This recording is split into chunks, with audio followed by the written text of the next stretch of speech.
Hey guys, this is Lindsay and Hannah, your Edmonton neighborly recruiters here. Again, my name is Lindsay. I'm part of the finance and accounting team over at Robert Half, and then we have Hannah above me.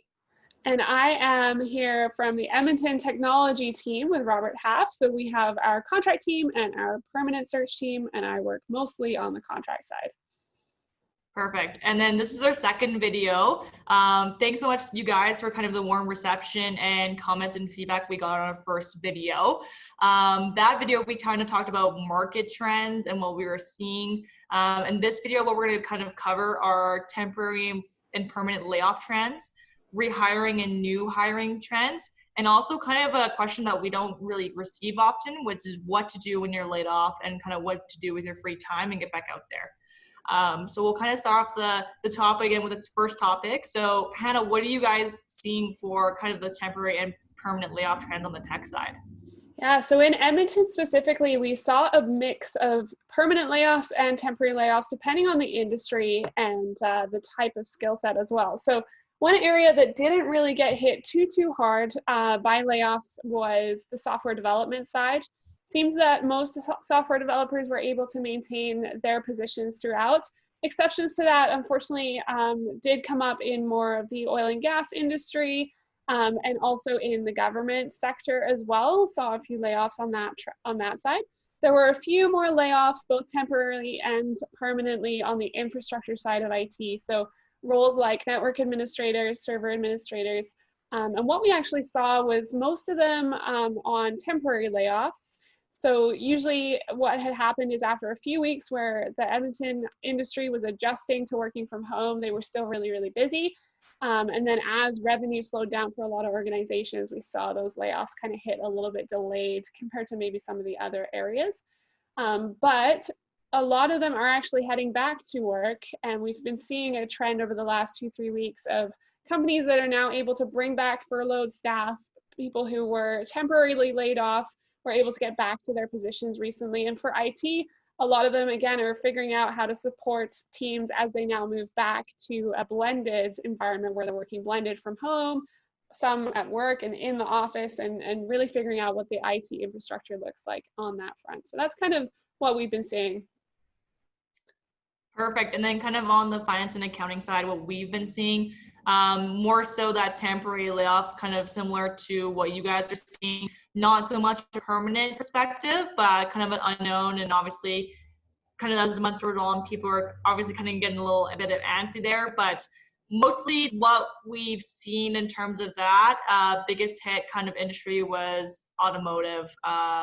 In terms of that, there was a lot of layoffs in terms of kind of their corporate structure, everything kind of from the AP and AR within dealerships to that corporate setting as well. And kind of the smaller to medium-sized business in industry, especially construction, oil and gas, that's where we saw a lot of our layoffs and kind of come through on that side of things. Where we actually didn't see a ton of layoffs was accountancy. They actually stayed pretty busy and steady. A lot of the clients that I chatted with as well, they didn't really see a drop in terms of business or production and hours working. So that was quite interesting to see from that, because I kind of thought it would be a little bit slower. I mean, I understand that people needed kind of their financials done and from a tax perspective as well. But that was quite interesting to see from that side of things. And we, again, kind of like you, we are starting to kind of see the re-entering and rehiring phase start to happen. A lot of people starting to call back those necessary positions. And also a lot of companies actually taking the time to maybe restructure and kind of get some amalgamation in terms of roles, maybe blending them and making it more efficient. Yeah, we're seeing some of that too, actually, on the IT side. A lot of opportunity here for hiring managers to reconsider what their structure should look like, who are those key players, and reorganizing around where they want their business to move towards now that things have shifted. It's a good opportunity to do that for sure. Yeah, absolutely. And kind of the next topic, what would you kind of recommend to someone who was recently laid off or has been laid off? What can they do to kind of further their career and their knowledge? Yeah, this is a question that I love when people ask. There are some amazing resources out there for what you can do while you're furloughed or on a temporary layoff or a permanent layoff.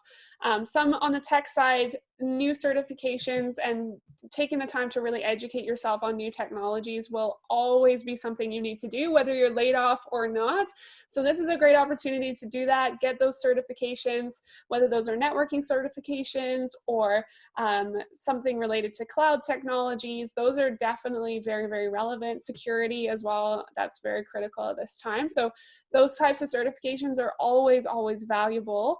The other thing you can do is volunteer. So volunteer to help out with companies that maybe have network structures that aren't working well, right? If you know of a not-for-profit, for example, that hasn't been able to continue working in the current times because they can't work remote, they don't have the infrastructure to support that, that's an amazing opportunity for you to volunteer. You never know how far your network is going to go when you start to interact with new people at new organizations. And I've heard of instances quite a lot where people have met another individual with a separate company, not even related to the particular not-for-profit, and they've been able to find a position with that organization by extension. So it's really valuable to network in that way. And then thirdly is events online. And I know you're going to cover some of those as well. But for us, Startup Edmonton has amazing resources online. So shout out to Startup Edmonton. If you go Google Edmonton Meetups, you can find the website, and then that has a lot of different events, including the events related to Startup Edmonton, and that has a ton of technology events. So go to them, learn something new, interact with fellow technology folk in the Edmonton area. There's a ton of people and they are always happy to help. So that's my recommendations on the tech side. Yeah, absolutely. I think networking, I will always tell my candidates even before COVID hit, is to get out and network. I think that's kind of the best way to even just grow your personal network, and then, kind of be able to talk about your job and whatnot with like-minded and similar positions people, or even find mentors at this point. Something that I find within accounting and finance is there's not a huge amount of women in it. So just kind of going out and finding organizations, even during this time, that kind of speak to yourself. One that I'm actually a part of is Edmonton Women in Finance. And they have good events kind of going on, and a lot of good speaking points, and even a mentorship program kind of going on there. So a lot of just great resources going on that front, but a lot of virtual meetups are happening as well. I've even seen a couple virtual career fairs coming up. All you kind of have to do is just search, those virtual meetings on kind of Google, and they'll kind of pop up there as well. But definitely recommend that from kind of a layoff standpoint for sure. Yeah, and the final thing to mention too is LinkedIn is an amazing resource. I mean, obviously you're on LinkedIn if you're watching this video, but definitely leveraging the networks you can build on LinkedIn. About 80% of jobs in the last little while have not been filled through traditional job boards. So that means it's all been through either recruitment firms or personal relationships and just the general network that you have. So that's a really, really valuable tool too. Yeah, and I'll kind of just add lastly, in terms of kind of bettering your skill set, not a lot of people know about this, but we actually partnered up with kind of Skillport, and all of our candidates kind of have free access to educating themselves and just maybe brushing up on skills. We have over 1,000 different training options on there that our candidates definitely appreciate. So if that's kind of something you're interested, feel free to reach out and we can kind of help you out on that front as well. Absolutely. And so just to kind of end off here, thank you everyone again for all the positive feedback. We're going to continue to do these with all of your suggestions are welcome. So please, please, please like this video, share it if it will help anyone in your network. And please comment with questions. Any questions that you have, we definitely want to be a resource and they're ready to answer any of those. So awesome. Thanks everyone. Have a great day.